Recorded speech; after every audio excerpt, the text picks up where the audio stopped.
Hi all, welcome to Competitive Cracker. എൻ്റെ പേര് ദിവ്യ K Jose. അപ്പൊ ഞാൻ ഇന്ന് വന്നിരിക്കുന്നത് കേരള PSCയുടെ പുതിയ നോട്ടിഫിക്കേഷനിൽ ഒന്നായ ഫിംഗർ പ്രിന്റ് സെർച്ചറിനെ കുറിച്ചുള്ള കൂടുതൽ അപ്ഡേഷനുമായിട്ടാണ്. അപ്പൊ നിങ്ങൾക്ക് പലർക്കും ഈ ഒരു നോട്ടിഫിക്കേഷൻ എന്താണെന്നോ ഇതിന്റെ ക്വാളിഫിക്കേഷനെ പറ്റിയൊന്നും വലിയ ധാരണയില്ലാത്തവരുണ്ടാകും. അപ്പൊ നിങ്ങൾ എന്ത് ചെയ്യുക, ഈ വീഡിയോ മൊത്തം കണ്ടു നോക്കുക. അപ്പൊ ആർക്കൊക്കെ അപ്ലൈ ചെയ്യാൻ പറ്റും എന്നൊക്കെയുള്ള കാര്യങ്ങൾ നമ്മളിവിടെ ഡീറ്റെയിൽ ആയിട്ട് പറഞ്ഞു പോകുന്നുണ്ട് കേട്ടോ. അപ്പൊ നമുക്ക് നോക്കാം, നോട്ടിഫിക്കേഷനെ കുറിച്ചുള്ള കൂടുതൽ ഡീറ്റെയിൽസ് നമുക്ക് നോക്കാം. നോക്കുക, ഇവിടെ ഗസറ്റ് ഡേറ്റ് 30/7/2024 പ്രകാരമാണ്. കാറ്റഗറി നമ്പർ 233/2024 ഈ ഒരു കാറ്റഗറി ബേസ് ചെയ്തിട്ടാണ് ഫിംഗർ പ്രിന്റ് സെർച്ചറിന്റെ നോട്ടിഫിക്കേഷൻ വന്നിരിക്കുന്നത്. നിങ്ങൾ നോക്കിയിട്ടുണ്ടെങ്കിൽ അറിയാം ഇത് ഏത് ഡിപ്പാർട്ട്മെന്റിലേക്കുള്ള പോസ്റ്റ് ആണ്. ആദ്യം നമുക്ക് ഫിംഗർ പ്രിന്റ് സെർച്ചർ എന്താണെന്നുള്ളൊരു ധാരണ ഉണ്ടാവണം. എന്താണത്? ഫിംഗർ പ്രിന്റ് സെർച്ചർ എന്ന് വെച്ചിട്ടുണ്ടെങ്കിൽ വിരൽ അടയാള വിദഗ്ധർ എന്ന് പറയും. നമ്മൾ ഈ സിനിമയിലൊക്കെ കാണാറുണ്ട് അല്ലെ, ക്രൈം സ്റ്റോറി ഒക്കെ കാണുമ്പോൾ അതില് ഫിംഗർ പ്രിന്റ് നോക്കുന്ന ആൾക്കാരുണ്ട്. അവരെയാണ് എന്തെന്ന് പറയാ, വിരൽ അടയാള വിദഗ്ധർ. അപ്പൊ ആ പോസ്റ്റിലേക്കുള്ള ഒരു നോട്ടിഫിക്കേഷൻ ആണ് ഇവിടെ വന്നിരിക്കുന്നത്. അതുകൊണ്ടാണ് ഡിപ്പാർട്ട്മെന്റ് എന്ന് പറഞ്ഞിട്ടുള്ളത് പോലീസാണ്. പോലീസിന്റെ ഫിംഗർ പ്രിന്റ് ബ്യൂറോയാണ് കേട്ടോ. ഇത് സെപ്പറേറ്റ് ആണ്. ഏതാണ്? ഫിംഗർ പ്രിന്റ് ബ്യൂറോയിലേക്കുള്ള ഒരു നോട്ടിഫിക്കേഷൻ ആണ്. അതുപോലെ തന്നെ പോസ്റ്റിന്റെ പേരെന്താണ്? ഫിംഗർ പ്രിന്റ് സെർച്ചർ ആണ്. സ്കെയിൽ ഓഫ് പേ നോക്കുക, നല്ല രീതിയിൽ സ്കെയിൽ ഓഫ് പേ ഉള്ള, അതായത് 43,400 തൊട്ട് 91,200. ഇത് റിവൈസ്ഡ് സാലറി സ്കെയിലിൽ വന്നിരിക്കുന്ന പുതിയ നോട്ടിഫിക്കേഷൻ ആണ്. കഴിഞ്ഞതിൽ ഇത്രയും സാലറി സ്കെയിൽ ഉണ്ടായിരുന്നില്ല. അപ്പൊ ഏകദേശം ഒരു 50,000 മുകളിൽ ബേസിക് സാലറി വരുന്ന ഒരു പോസ്റ്റ് ആണ് ഇതെന്ന് പറയുന്നത്, ഈ ഫിംഗർ പ്രിന്റ് സെർച്ചർ എന്ന് പറയുന്നത്. അതുപോലെ നമ്പർ ഓഫ് വേക്കൻസി ആന്റിസിപ്പേറ്റഡ് എന്നാണ് പറഞ്ഞിരിക്കുന്നത്. എന്ന് പറഞ്ഞിട്ടുണ്ടെങ്കിൽ നിങ്ങൾ ടെൻഷൻ അടിക്കേണ്ട ഒരു കാര്യവും ഇല്ല എന്ന് നമുക്ക് ഇതിന്റെ മുമ്പിലത്തെ നോട്ടിഫിക്കേഷനെ കുറിച്ച് നമ്മൾ സംസാരിക്കുമ്പോൾ മനസ്സിലാകും. ഓക്കെ, അപ്പൊ ഇതിന്റെ മെത്തേഡ് ഓഫ് അപ്പോയിന്റ്മെന്റ് എന്ന് പറഞ്ഞിട്ടുണ്ടെങ്കിൽ ഡയറക്റ്റ് റിക്രൂട്ട്മെന്റ് ആണ്. Age limit 18 to 36. അതായത് ഡേറ്റ് ഓഫ് ബർത്ത് പറഞ്ഞിട്ടുണ്ട്. കാൻഡിഡേറ്റ്സ് ആർക്കൊക്കെയാണ് അപ്ലൈ ചെയ്യാൻ പറ്റുന്നതെന്ന് 2/1/1988 അതുപോലെ 1/1/2006 ഇടയിൽ ജനിച്ചവർക്കാണ് കേട്ടോ. ഡേറ്റ് ഒന്ന് നോക്കണേ. 2/1/1988 അതുപോലെ 1/1/2006 ഈ ഒരു 2 ഡേറ്റിലും ഇൻക്ലൂഡഡ്, ഇതിനുള്ളിൽ ഇൻക്ലൂഡഡ് ആയവർക്കാണ് എന്ത് ചെയ്യുക, ഇത് അപ്ലൈ ചെയ്യാൻ പറ്റുന്നത്. അതുപോലെ തന്നെ നമ്മുടെ നോർമൽ എന്താണ്, റിസർവേഷൻ കാറ്റഗറിക്ക് ഏജ് റിലാക്സേഷനും ഉണ്ട്. ഇനി ക്വാളിഫിക്കേഷൻ എന്ന് പറയുന്നത് ആർക്കൊക്കെ അപ്ലൈ ചെയ്യാം എന്നുള്ളതാണ്. നോക്കുക, BSc degree in chemistry or physics. അതായത് അറ്റ്ലീസ്റ്റ് നമ്മുടെ ക്വാളിഫിക്കേഷൻ എന്ന് പറയുന്നത് വലിയ MScയുടെ ഒന്നും ആവശ്യമില്ല. എന്താ പറഞ്ഞത്? BSc ഒന്നെങ്കിൽ ഡിഗ്രി ഏതായിരിക്കണം, ഫിസിക്സ് ആയിരിക്കണം, അല്ലെങ്കിൽ ഏതായിരിക്കണം, കെമിസ്ട്രി ആയിരിക്കണം. അപ്പൊ ഈ 2 സ്ട്രീമിലുള്ളവർക്ക് മാത്രമാണ് ഏത് അപ്ലൈ ചെയ്യാനായിട്ട് പറ്റുള്ളൂ, ഈ ഒരു ഫിംഗർ പ്രിന്റ് സെർച്ചർ എന്ന് പറഞ്ഞ ഈ ഒരു പോസ്റ്റ് അപ്ലൈ ചെയ്യാനായിട്ട് പറ്റുള്ളൂ.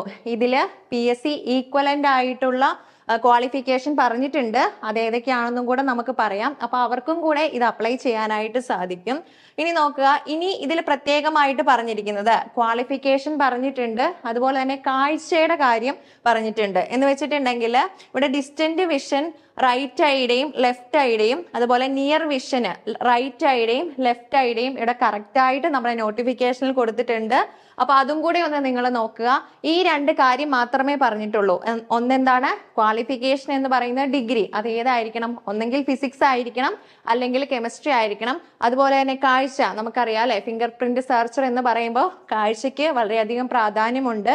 അപ്പോൾ ലെൻസ് ഉപയോഗിക്കാണ്ടുള്ള കാഴ്ചയാണ് കേട്ടോ പറയുന്നത്, കണ്ണട ഉപയോഗിക്കാണ്ടുള്ള കാഴ്ചയാണ് ഈ ഒരു കാര്യം പറയുന്നത്. ഓക്കെ, അപ്പൊ നമ്മളിപ്പോ ഒരു കാര്യം പറഞ്ഞിരുന്നു, അതായത് ആർക്കൊക്കെ അപ്ലൈ ചെയ്യാന്ന് പറഞ്ഞപ്പോ BSc ഫിസിക്സുകാർക്കും BSc കെമിസ്ട്രിക്കാർക്കും അപ്ലൈ ചെയ്യാനായിട്ട് പറ്റുമെന്ന് പറഞ്ഞു അല്ലെ. അപ്പൊ ഇവിടെ നോക്കുക, അതിന് ഈക്വലന്റ് ആയിട്ട് PSC പറഞ്ഞിരിക്കുന്ന ഡിഗ്രി ഉണ്ട്, അവർക്കും കൂടെ അപ്ലൈ ചെയ്യാനായിട്ട് പറ്റും. അത് ഏതൊക്കെയാണെന്ന് നോക്കുക. BSc ഫിസിക്സ് ഇലക്ട്രോണിക്സ്, അതുപോലെ തന്നെ BSc പോളിമർ കെമിസ്ട്രി. പലർക്കും ഡൗട്ട് ഉള്ളതാണ് കേട്ടോ, പോളിമർ കെമിസ്ട്രി അപ്ലൈ ചെയ്യാനായിട്ട് പറ്റും. അതുപോലെ BSc B.Ed physical science integrated ആയിട്ട് പഠിക്കുന്നവരുണ്ടാകും, BScയും B.Edഉം. അപ്പൊ അവർക്കും അപ്ലൈ ചെയ്യാനായിട്ട് പറ്റും. ഇനി BSc MSc ഇന്റഗ്രേറ്റഡ് കെമിസ്ട്രി ഏതാണ്? നമ്മുടെ ഇന്റഗ്രേറ്റഡ് ഓൾറെഡി പറഞ്ഞ BSc B.Ed ഫിസിക്കൽ സയൻസ് പോലെ തന്നെ BSc MSc ഇന്റഗ്രേറ്റഡ് കെമിസ്ട്രി പഠിച്ചവർക്ക് പറ്റും. അതുപോലെ BSMS എന്ന് വെച്ചിട്ടുണ്ടെങ്കിൽ bachelor of science master of science. അപ്പം ഇതും ഇന്റഗ്രേറ്റഡ് കോഴ്സ് ആണ്. അപ്പൊ അങ്ങനെ ഇന്റഗ്രേറ്റഡ് ആയിട്ട് ചെയ്തവർക്കും അതുപോലെ BSc ഫിസിക്സ് ഇലക്ട്രോണിക്സും BSc പോളിമർ കെമിസ്ട്രിയും പഠിച്ചവർക്കും എന്ത് അപ്ലൈ ചെയ്യാൻ പറ്റും?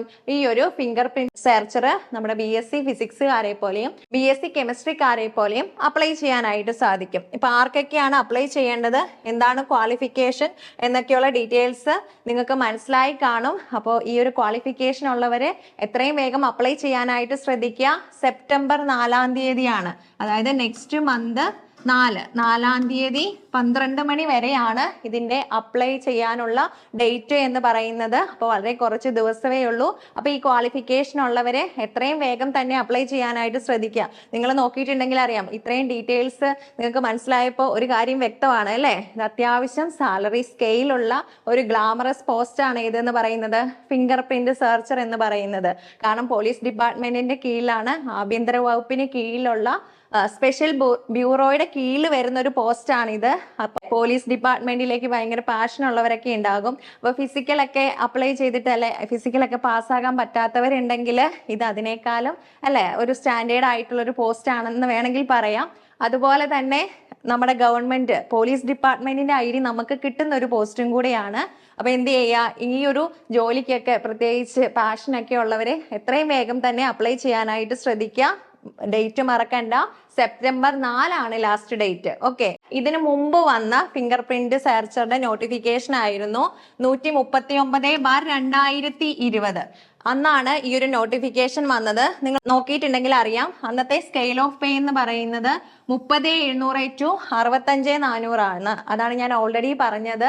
ഇത് റിവൈസ്ഡ് സാലറി സ്കെയിൽ വെച്ചിട്ടാണ് പുതിയ നോട്ടിഫിക്കേഷൻ വന്നിരിക്കുന്നത്. അപ്പൊ ഇവിടെ നോക്കേണ്ട ഒരു കാര്യം എന്ന് പറഞ്ഞിട്ടുണ്ടെങ്കിൽ, അന്ന് ഇവിടെ നമ്പർ ഓഫ് വേക്കൻസി പറഞ്ഞിരുന്നത് 1 ആയിരുന്നു കേട്ടോ. അതായത് ഇപ്പൊ പറഞ്ഞ നോട്ടിഫിക്കേഷനിൽ ആന്റിസിപ്പേറ്റഡ് വേക്കൻസി എന്നാണ് പറഞ്ഞിരിക്കുന്നത്. ഇവിടെ നമ്പർ ഓഫ് വേക്കൻസി 1 ആണ്. നോക്കുക, ഇതിന്റെ റാങ്ക് ലിസ്റ്റ് വന്നത് എന്ന് പറഞ്ഞിട്ടുണ്ടെങ്കിൽ 1/8/2022 ആ ഒരു നോട്ടിഫിക്കേഷൻ അനുസരിച്ചുള്ള എക്സാം നടന്നതിന് ശേഷം റാങ്ക് ലിസ്റ്റ് വന്നത് എന്നാണ് 1/8/2022 അന്ന് കട്ട് ഓഫ് വന്നത് 55.33 ആണ്. എത്രയാണ്? 55.33 അപ്പൊ നമുക്ക് ഈ ഒരു കട്ട് ഓഫിനെ കുറിച്ച് കൂടുതൽ അറിയണമെങ്കിൽ കഴിഞ്ഞ തവണ വന്നതിന്റെ സിലബസ്, അന്ന് PSC പറഞ്ഞിട്ടുണ്ടായിരുന്ന സിലബസ് മാർക്ക് ഡിസ്ട്രിബ്യൂഷൻ എന്ന് പറയുന്നത് ഇത്ര മാത്രമേ ഉണ്ടായിരുന്നുള്ളൂ. 40 മാർക്ക് കെമിസ്ട്രി, 40 മാർക്ക് ഫിസിക്സിൽ നിന്നും 10 മാർക്ക് എന്ന് പറയുന്നത് IT-യും 10 മാർക്ക് കോൺസ്റ്റിറ്റ്യൂഷനുമാണ്. അപ്പൊ നിങ്ങൾ നോക്കിയിട്ടുണ്ടെങ്കിൽ അറിയാം അല്ലെ, ഇത് ഒന്നെങ്കിൽ എന്തായിരിക്കും, കെമിസ്ട്രി സ്ട്രീം മെയിൻ എടുത്തവര് അല്ലെങ്കിൽ ഫിസിക്സ് സ്ട്രീം മെയിൻ എടുത്തവരായിരിക്കും ഇത് എഴുതാനായിട്ട് പോകുന്നത്. അപ്പൊ നമ്മുടെ സബ്ജക്റ്റ് നമുക്ക് അത്യാവശ്യം അറിയാമെങ്കിൽ ഈ 40 നല്ലൊരു മാർക്ക് സ്കോർ ചെയ്യാനായിട്ട് പറ്റും. എന്ന് പറഞ്ഞിട്ടുണ്ടെങ്കിൽ അന്ന് PSC കറക്റ്റ് ആയിട്ട് പറഞ്ഞിട്ടുണ്ടായിരുന്നു ക്വസ്റ്റ്യൻസ് ഏത് ലെവൽ വരെ പ്രതീക്ഷിക്കാന്ന്, ഡിഗ്രി ലെവൽ വരെ. അതായത് കെമിസ്ട്രിയുടെയും ഫിസിക്സിന്റെയൊക്കെ ഡിഗ്രി ലെവൽ വരെ ക്വസ്റ്റ്യൻസ് പ്രതീക്ഷിക്കാം എന്നാണ് പറഞ്ഞിരുന്നത്. എന്നാൽ പോലും കറക്റ്റ് ആയിട്ട് നമുക്ക് ആ ഒരു ക്വസ്റ്റ്യൻ പേപ്പർ നോക്കിയിട്ടുണ്ടെങ്കിൽ അറിയാം കറക്റ്റ് ആയിട്ടുള്ള ടോപ്പിക്സ് ഏതൊക്കെയാണ് വന്നത് എന്നൊക്കെയുള്ള കാര്യങ്ങൾ വ്യക്തമായിട്ട് മനസ്സിലാക്കാനായിട്ട് സാധിക്കും. അപ്പൊ ഞാൻ പറഞ്ഞു വന്നത് ഇത്രയേ ഉള്ളൂ. ഈ ഒരു കട്ട് ഓഫ് കിടക്കുന്നത് വലിയ ബുദ്ധിമുട്ടൊന്നും ഉണ്ടായിരുന്നില്ല. കാരണം എന്ന് വെച്ചിട്ടുണ്ടെങ്കിൽ ഇപ്പൊ 40 മാർക്ക് കെമിസ്ട്രി അല്ലെ, ഒരു നമ്മുടെ സബ്ജക്റ്റ് ആണെങ്കിൽ നമുക്ക് അത്യാവശ്യം മേൽക്കോയ്മയ്ക്ക് നല്ലൊരു മാർക്ക് അതിൽ നിന്ന് നേടാനായിട്ട് പറ്റും. പിന്നെ ഇതിലുണ്ടായിരുന്ന 10 IT-യും 10 കോൺസ്റ്റിറ്റ്യൂഷൻ എന്ന് പറയുന്നത് വളരെ സിമ്പിൾ ആയിരുന്നു. IT എന്ന് പറയുന്നത് വളരെ സിമ്പിൾ ക്വസ്റ്റ്യനും, അതുപോലെ കോൺസ്റ്റിറ്റ്യൂഷൻ ആണെങ്കിൽ ഈ എക്സാമിന് പ്രിപ്പയർ ചെയ്യുന്നവരെല്ലാവരും തന്നെ ജനറൽ PSC എക്സാം ഒക്കെ എഴുതുന്നവരായിരിക്കും. അപ്പൊ അതിൽ ഓൾറെഡി കോൺസ്റ്റിറ്റ്യൂഷൻ നിങ്ങൾ പഠിക്കുന്നതാണ്. അങ്ങനത്തെ ക്വസ്റ്റ്യൻസ് ഒക്കെ തന്നെയായിരുന്നു കഴിഞ്ഞ എക്സാമിനും വന്നത്. അപ്പൊ അതിൽ നിന്നാണ് കട്ട് ഓഫ് എത്ര വന്നത്, 55.33 വന്നത്. ഓക്കെ, അപ്പൊ ഇവിടെ നോക്കുക, ഇവിടെ അതിന്റെ അഡ്വൈസ് ഡീറ്റെയിൽസ് ആണ് പറഞ്ഞിരിക്കുന്നത്. അന്ന് ഒരു വേക്കൻസി ഉണ്ടായിരുന്ന ഒരു നോട്ടിഫിക്കേഷനിൽ നിന്ന് ഇപ്പൊ തന്നെ 13 അഡ്വൈസ് പോയിട്ടുണ്ട്. എത്ര അഡ്വൈസ് ആണ് പോയിരിക്കുന്നത്? 13 അഡ്വൈസ് ആണ് പോയിരിക്കുന്നത്.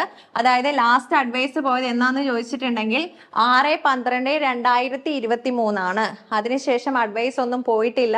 അപ്പൊ നമുക്കറിയാം അല്ലെ, റാങ്ക് ലിസ്റ്റിന്റെ കാലാവധി ഇനിയുമുണ്ട്. അപ്പൊ കുറച്ചുകൂടെ അഡ്വൈസ് ഇതിൽ നിന്ന് പോകുമെന്ന് നമുക്ക് പ്രതീക്ഷിക്കാം. അപ്പൊ ഇവിടെ ശ്രദ്ധിക്കുക, ഇവിടെ ഒറ്റ വേക്കൻസിക്ക് വേണ്ടി വിളിച്ചൊരു ലിസ്റ്റിൽ നിന്നാണ് 1.5 വർഷമായപ്പോഴേക്കും 13 അഡ്വൈസുകൾ പോയിരിക്കുന്നത്. അപ്പോൾ ഇനിയുള്ള ഒരു 1.5 വർഷം കുറച്ചുകൂടെ പോകും. അപ്പൊ നമ്മുടെ പുതിയ നോട്ടിഫിക്കേഷൻ പ്രകാരം എന്തായാലും ഇനിയും വേക്കൻസികൾ ഉണ്ടാകും. ഇപ്പൊ നല്ല രീതിയിൽ അഡ്വൈസ് പോകുമെന്ന് പ്രതീക്ഷിക്കാം. കാരണം എന്ന് വെച്ചിട്ടുണ്ടെങ്കിൽ ഇതിന്റെ ഒരു ആസ്ഥാനം കേരള ഫിംഗർ പ്രിന്റ് ബ്യൂറോയുടെ ആസ്ഥാനം എന്ന് പറയുന്നത് ട്രിവാൻഡ്രമാണ്.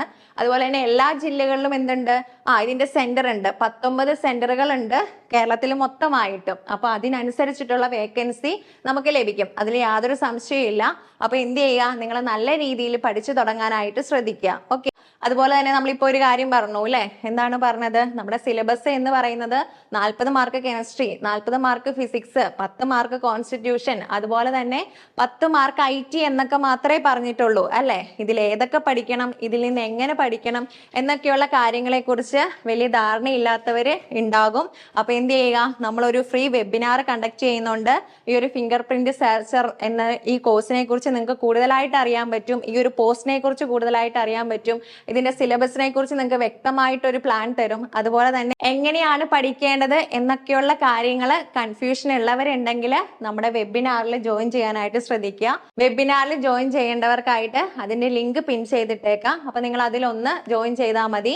അതുപോലെ തന്നെ ഈ ഒരു കോഴ്സിനെ കുറിച്ചും അല്ലെങ്കിൽ കൂടുതൽ ഈ ഒരു പോസ്റ്റിനെ കുറിച്ചൊക്കെയുള്ള അപ്ഡേഷൻസ് അറിയാൻ വേണ്ടിയിട്ട് ഒരു ഫ്രീ വാട്സപ്പ് ഗ്രൂപ്പിന്റെ ലിങ്കും കൂടെ ഷെയർ ചെയ്തേക്കാം. അപ്പൊ നിങ്ങൾ താല്പര്യമുള്ളവരൊക്കെ എന്ത് ചെയ്യുക, അതിലും കൂടി ഒന്ന് ജോയിൻ ചെയ്യാനായിട്ട് ശ്രദ്ധിക്കുക കേട്ടോ. അപ്പൊ ഞാൻ ഓൾറെഡി പറഞ്ഞ പോലെ തന്നെ ഈ ഒരു ക്വാളിഫിക്കേഷൻ ഒക്കെ ഉള്ളവര്, നമ്മുടെ ഡേറ്റ് എന്ന് പറയുന്നത് ലാസ്റ്റ് ഡേറ്റ് 4/9/2024 ആണ്. അപ്പൊ അതിനു മുമ്പായിട്ട് അപ്ലൈ ചെയ്യാനായിട്ട് ശ്രദ്ധിക്കുക. ഇഷ്ടമുള്ളവരൊക്കെ ഈ ഒരു ജോബിലേക്ക് ഇഷ്ടമുള്ള ഒത്തിരി പേരുണ്ടാകും. അപ്പൊ അവരോട് ഞാൻ ഒന്നും കൂടെ പറയാണ്, നിങ്ങൾ നല്ല രീതിയിൽ പഠിച്ച് എക്സാം എഴുതുവാണെങ്കിൽ നിങ്ങൾക്ക് എത്തിച്ചേരാവുന്ന ഒരു ഹയർ പോസ്റ്റാണ് ഈ ഫിംഗർ പ്രിന്റ് സെർച്ചർ എന്ന് പറയുന്നത് കേട്ടോ. അതുപോലെ തന്നെ കോമ്പറ്റീറ്റീവ് ക്രാക്കർ ഫിംഗർ പ്രിന്റ് സെർച്ചറുടെ പുതിയ കോഴ്സ് സ്റ്റാർട്ട് ചെയ്യുന്നുണ്ട്. അപ്പോൾ ആർക്കെങ്കിലും തന്നെ പഠിക്കാനായിട്ട് സാധിക്കുന്നില്ല, അപ്പോൾ നമ്മളോടൊപ്പം ചേർന്ന് പഠിക്കണം എന്ന് ആഗ്രഹമുള്ളവരുണ്ടെങ്കിൽ എത്രയും വേഗം നമ്മുടെ നമ്പറിൽ ഒന്ന് കോൺടാക്ട് ചെയ്താൽ മതി. അപ്പോൾ നിങ്ങൾക്ക് ഡീറ്റെയിൽസ് പറയുന്നതായിരിക്കും കേട്ടോ. അതുപോലെ തന്നെ നിങ്ങൾ ഈ ഒരു ചാനൽ ആദ്യമായിട്ടാണ് കാണുന്നത്, അല്ലെങ്കിൽ ഇതുപോലത്തെ കൂടുതൽ അപ്ഡേഷൻ ഒക്കെ കിട്ടണമെന്നുണ്ടെങ്കിൽ ഈ ഒരു ചാനൽ ഒന്ന് സബ്സ്ക്രൈബ് ചെയ്യുക. അതുപോലെ ഈ വീഡിയോ ഒന്ന് ലൈക്ക് ചെയ്യുക. നിങ്ങളുടെ ഫ്രണ്ട്സ്, ഈ ഒരു ക്വാളിഫിക്കേഷൻ ഒക്കെയുള്ള നിങ്ങളുടെ ഫ്രണ്ട്സ് ഉണ്ടെങ്കിൽ ഈ വീഡിയോ ഒന്ന് അവരിലേക്കും ഷെയർ ചെയ്യുക. അപ്പോൾ വീണ്ടും മറ്റൊരു വീഡിയോയുമായിട്ട് കാണാം. താങ്ക്